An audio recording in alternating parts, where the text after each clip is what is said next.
Ya, volvimos. Bueno, vamos a ver diapositiva previa.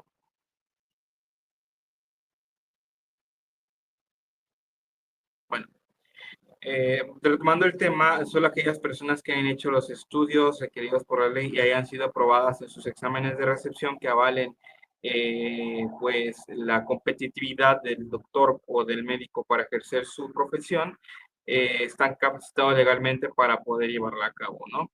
Esto está reglamentado en la ley reglamentaria del ejercicio profesional, teniendo precedentes en el Código Sanitario de nuestro país. Responsabilidades de los médicos en general. Todos los médicos tenemos responsabilidades para con nuestros pacientes y las prácticas médicas que pues, llevamos a cabo, las cuales son respetar los derechos de los pacientes, de nuestros colegas y otros profesionales de la salud, salvaguardar las confidencias de los pacientes y actuar sobre el interés del paciente.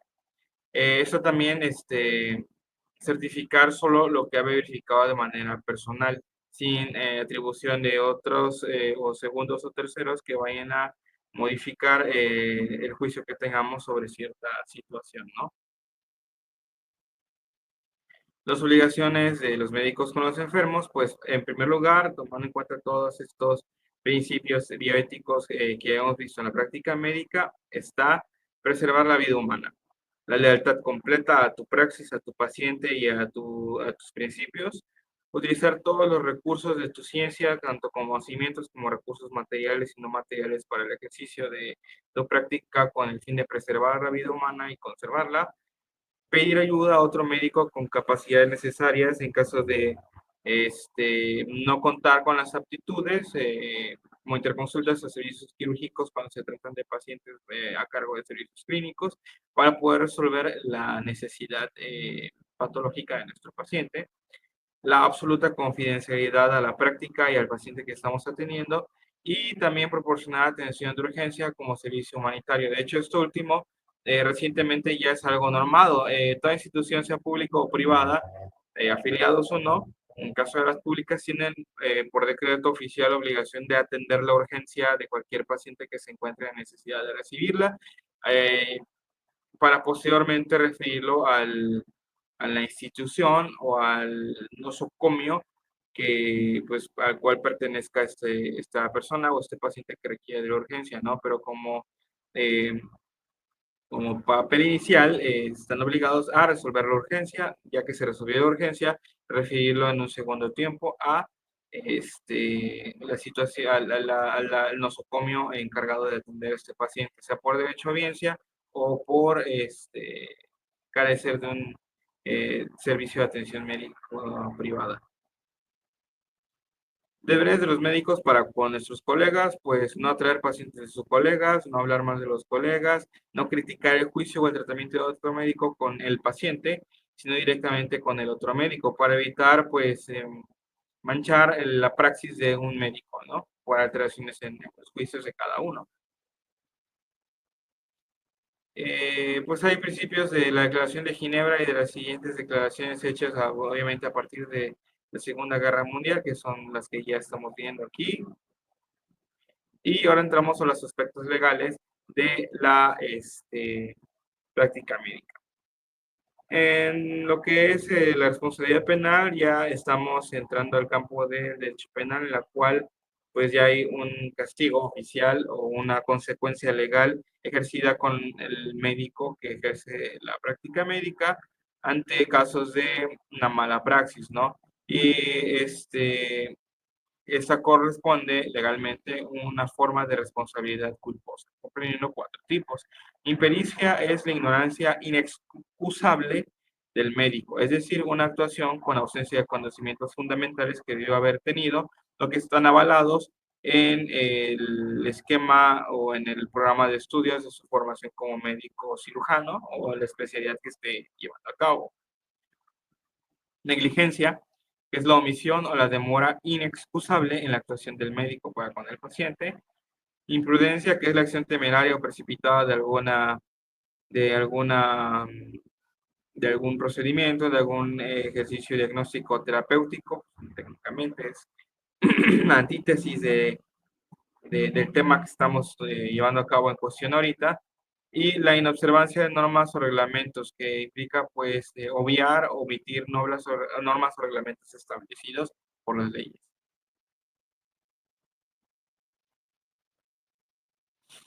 Cuando un médico es demandado, el paciente debe probar ciertas circunstancias que avalen la falta de fundamento en la práctica médica que condicionó pues, la acusación de este personal de salud, ¿no?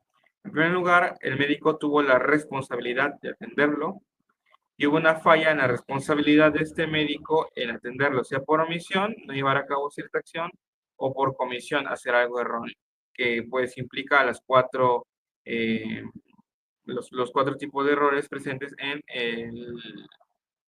la, ahora sí que en la situación culposa de el paciente, del médico, ¿no?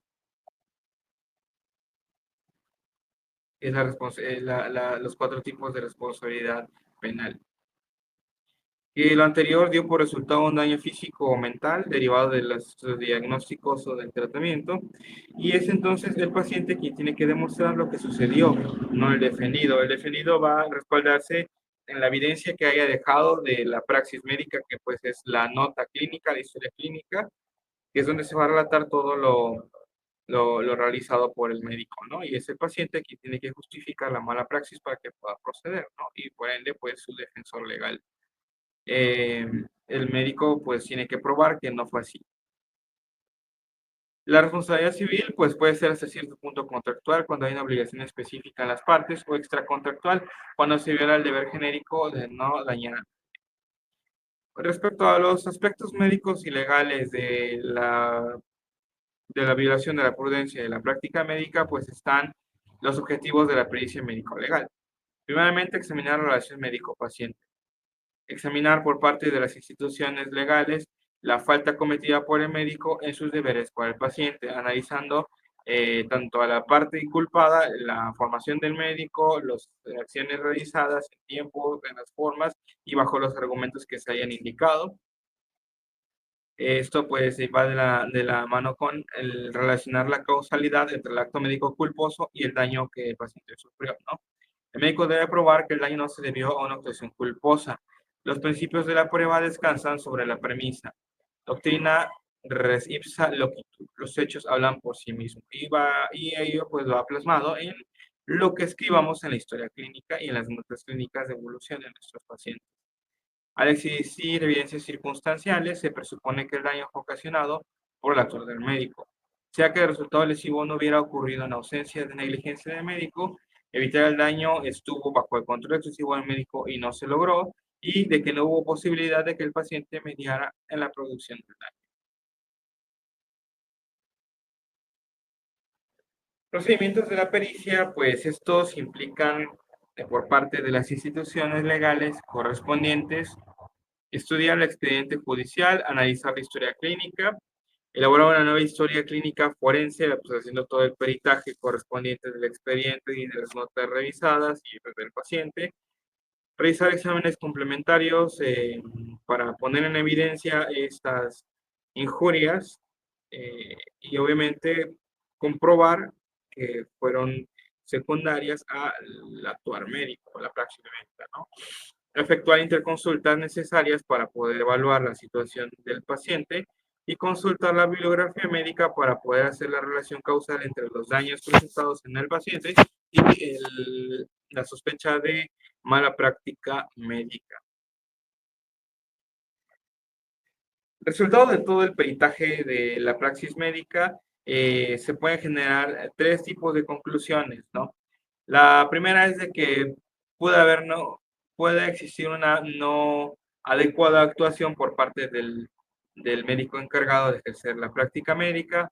Daño del paciente obedeció a una acción inadecuada del médico o una mala praxis, y que el daño ocurrido por iatrogenia sea un daño ocurrido a pesar de la pericia, diligencia, prudencia y observancias de normas por parte del médico, ¿no? Esos son los tres tipos de conclusiones a los que se puede llegar de comprobar la mala praxis o la falta de prudencia en la práctica médica.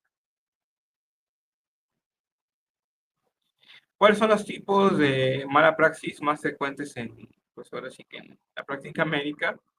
Primeramente, inicialmente y pues principalmente en el campo de la ginecología y obstetricia, ¿no? Ya que se tratan de situaciones y contextos muy bien estudiados, muy bien defendidos por lo legal, ya que pues se está abordando el nacimiento, ¿no? La formación de la vida y de la mujer embarazada. Entre los tipos de mala praxis, pues el daño cerebral en el neonato por una hipoxia neonatal condicionada debido a un trabajo de parto prolongado que pudo haber sido detectado y resuelto en tiempo y en forma, ¿no? Fallo en la esterilización que haya condicionado un embarazo no deseado, esperando ya estar la paciente sin posibilidad de llevarlo a cabo, o el espectro contrario, que es una esterilización, ¿no? En casos en los que muy frecuentemente se firman consentimientos de no obstrucción tubárica bilateral y pues pese a ello, al incidental o por hipericia o por que se le pasó al médico, pues llevan a cabo el OTB durante las cesáreas de las pacientes, ¿no? O cualquier situación que condicione este, imposibilitar a la paciente para poder gestar la vida, sea algún sangrado uterino no atendido que haya desencadenado en histerectomía y por tanto esterilización, o el uso de medicamentos, etcétera. Así como complicaciones en la histerectomía, que pues hacer un procedimiento quirúrgico de mayor complejidad, pues está atenido a múltiples complicaciones, tanto leves y sobre todo complejas, valga la redundancia de la palabra. Ortopedia y cirugía de accidentes también tiene una alta lista de mala praxis, fracturas no detectadas que pues, el paciente haya llegado y no se hayan detectado, sea por mala toma o mala solicitud de proyecciones radiográficas, daño tisular, necrosis o síndromes compartimentales derivados de aplicación de vendajes muy apretados, lesión tisular, vaya, hemorragia intracraniana no diagnosticada o una injuria intra abdominal que no se haya detectado a tiempo y que haya condicionado la complicación o muerte del paciente, cuerpos extraños no detectados en ojos y heridas que condicionen complicación de los pacientes, lesiones en cabeza tratadas de manera inadecuada y alta de pacientes aún enfermos en los servicios de urgencias en lugar de hospitalizarlos y que pues condicione la falta de una mejor observación o de un mejor abordaje diagnóstico, la complicación derivada de las heridas o de los traumatismos presentados cuando estén pues, dados de alta en su casa, ¿no? Cirugía, que es de los más tocados, sobre todo en cuanto a el diagnóstico tardío de lesiones o infecciones abdominales agudas, que puede ser una situación visceral, la complicación suele ser rápida y catastrófica de no tratarse a tiempo. Retención de instrumentos o materiales quirúrgicos durante la cirugía, pues que se haya olvidado alguna gasa, alguna pinza, pasa, ya han existido situaciones. Operación o manejo quirúrgico de un paciente equivocado o del sitio incorrecto de alguna pieza o alguna estructura anatómica no indicada o incorrecta o que no sea la que iba a realizarse, ¿no? Una vasectomía sin éxito, condicionando obviamente, pues, persistir con fertilidad del paciente, confiado de que ya está vasectomizado. Quemaduras diatérmicas por el uso de los electrofugadores y las electrocoagulaciones durante los procedimientos quirúrgicos.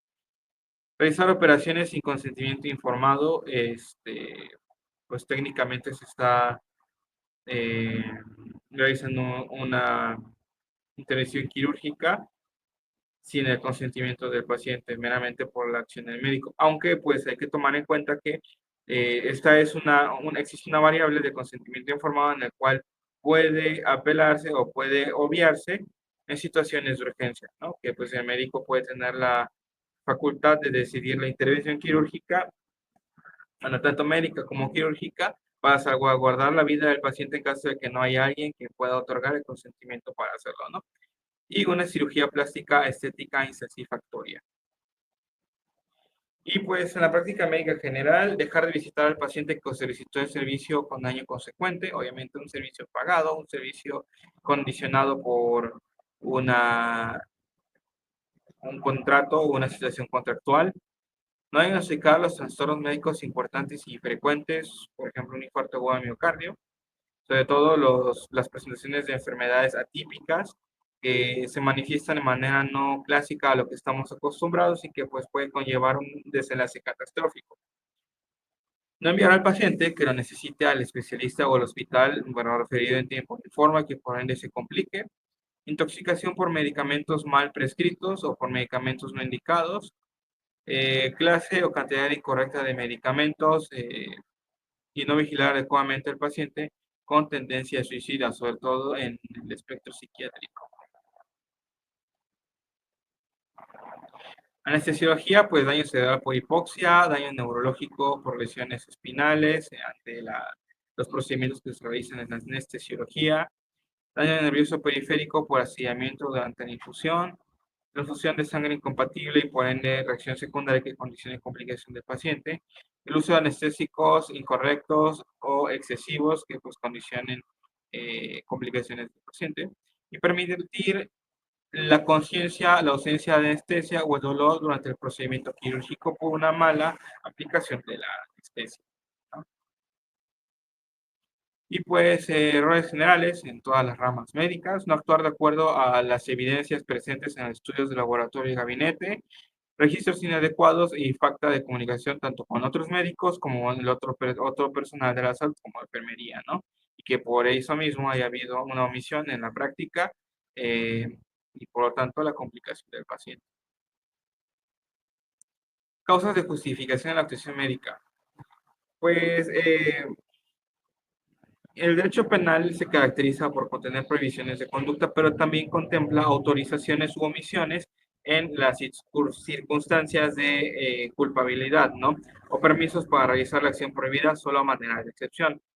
Algunas de estas causas que pueden ser justificadas son, por ejemplo, en cuanto al consentimiento del paciente, que ninguna persona adulta tiene que aceptar ningún tratamiento a menos que lo pida. Si desea atención médica, obviamente tiene que otorgar su consentimiento para que se pueda ejercer la medicina en este paciente. En el caso de niños, sus padres o tutores otorgan el permiso para que se pueda llevar a cabo la acción médica, ¿no? Cuando es imposible que el paciente otorgue el consentimiento, lo sea el familiar, la institución médica, una autoridad señalada o incluso algún comité de bioética encargado de tomar esas decisiones. En personas y como ya habíamos comentado, situaciones de urgencias no es necesario ningún permiso. Un consentimiento implícito, la mayor parte de la práctica médica prudente se conduce bajo este principio, donde el simple hecho de que una persona visite al médico implica que está dispuesta a ser examinada y tratada. Solo cubre los métodos clínicos básicos de la historia clínica y no incluye el examen vaginal, rectal ni métodos invasivos diagnósticos o de tratamiento, lo que se realizan bajo un consentimiento informado y bien autorizado, ¿no? Consentimientos expresos, cuando se requiere un procedimiento más complejo y sobre todo invasivo para diagnóstico o tratamiento, se debe obtener obviamente el permiso específico, lo que se considera y se llama un consentimiento expreso. A menudo este se obtiene por escrito y se debe ser testificado por otra persona que esté presente al momento de relatar la información y pues autorizar el procedimiento. El consentimiento informado, que pues ningún consentimiento es válido legalmente a menos que el paciente sepa y entienda lo que está autorizando. Se debe proporcionar explicación completa al paciente sobre la naturaleza, razón y riesgo de cualquier procedimiento antes de pedir consentimiento expreso. Esta necesidad que ocurre cuando se sacrifica un interés menor por un interés mayor. Por ejemplo, un médico que tiene el deber de salvar la vida, pero a su vez debe evitar el sufrimiento inútil al paciente cuya vida se extingue o para lo cual administra calmantes e implica el riesgo de acortar la existencia. Otro tipo de defensas en el médico, pues que no exista relación médico-paciente en momentos de incidente, no sé, alguna atención de urgencia en la calle o en algún otro contexto que, pues, que amerite la atención médica inmediata sin haber una, un- una situación contractual previa. El médico cumplió con las reglas clínicas de la atención del paciente, con la práctica médica o con todos los protocolos autorizados y que se tienen que llevar a cabo en la situación específica de este paciente, que el daño alegado no está dentro de la relación de causalidad con incumplimiento del deber médico que el daño sufrido es trivial y no derivado de su praxis, y que el médico contribuyó al daño al incumplir en el tratamiento o indicaciones, que el paciente contribuyó al daño al incumplir en el tratamiento, indicaciones u omisión de información que fueron o debieron haber sido vitales para la toma de decisiones de su atención médica. Recursos de la defensa, pues obviamente un interrogatorio exhaustivo de los peritos, tanto oficiales como la de defensa, un consultor técnico que la ley pone como un derecho de las partes, asesora a los abogados de la defensa y puede interrogar a los peritos, el médico acusado, quien obviamente conoce mejor los detalles y puede aconsejar a sus abogados, y a su consultor técnico. Y pues bien, esto fue a grandes rasgos eh, la prudencia que debe llevar a cabo la práctica médica, ¿no? Tanto por el regir las acciones que vamos a llevar a cabo, las implicaciones que conllevan una mala práctica médica, las consecuencias derivadas de la mala práctica médica en el ámbito legal y las posibilidades de poder respaldarnos ante lo que se puede ser considerado práctica médica y no sea, ¿no? Vaya la defensa de los médicos ante todas estas acusaciones. Pues por mi parte es todo. Terminamos esta exposición y nos esperamos dentro de poco tiempo para otro tema a tratar. Excelente tarde.